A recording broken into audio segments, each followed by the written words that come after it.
حضور، عام طور پر ایک سوال ہوتا ہے کہ مکہ افضل ہے یا مدینہ افضل؟ تو اس بارے میں آپ کچھ تفصیلی کلام ارشاد فرمائیں تاکہ جو تشنگان علم ہیں وہ آپ کی تحقیق سے بہرہ ہوں۔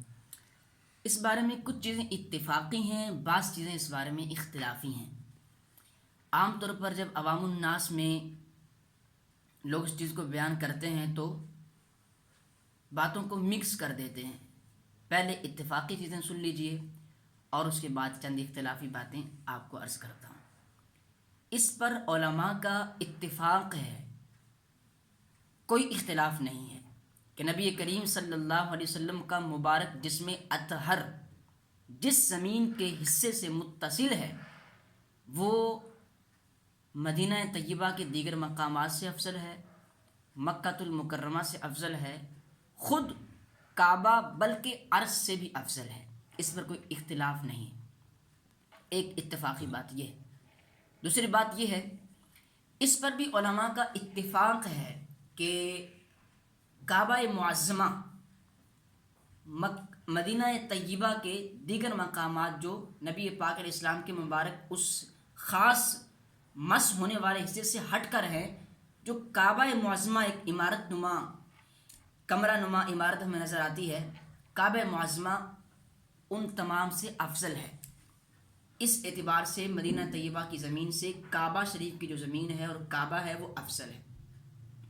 نبی پاک صلی اللہ علیہ وسلم کا جو مبارک گنبد اوپر بنا ہوا ہے جس کو ہم دیکھتے ہیں، قبہ، تو اس فضیلت کے اندر کہ جو عرش سے افضل ہے، اس فضیلت میں یہ گنبد شریف شامل نہیں ہے، اس کا حصہ شامل نہیں ہے، خاص وہ حصہ شامل ہے کہ جو نبی کریم علیہ السلام کے مبارک جسم سے مس کرتا ہے۔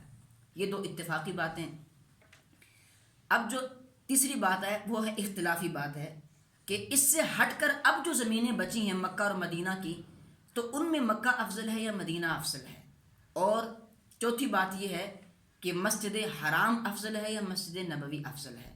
دونوں باتیں اختلافی ہیں اور دونوں میں اکثر علماء کا، اور ان میں سے کثرت سے اگر آپ مطالعہ کریں گے تو جو متقدمین علماء کرام ہیں، اسلاف ہیں، ان کا موقف یہ ہے کہ مکہ مکرمہ اور مسجد حرام افضل ہے مدینہ طیبہ اور مسجد نبوی علی صاحبہ الصلاۃ والتسلیم سے۔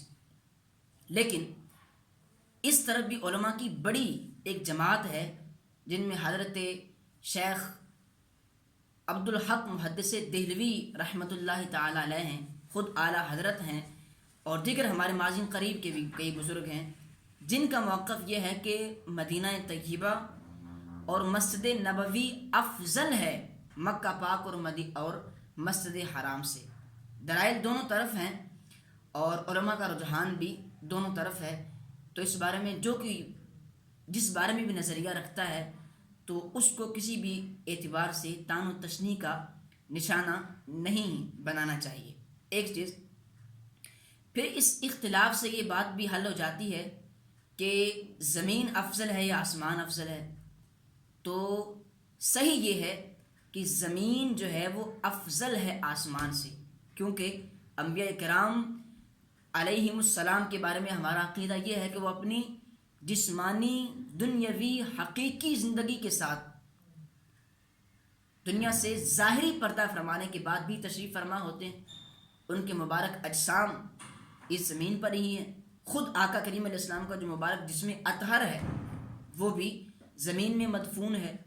تو انبیاء کرام کا مسکن زمین ہے، ان کا مدفن زمین ہے، تو اس اعتبار سے زمین جو ہے وہ افضل ہے آسمان سے۔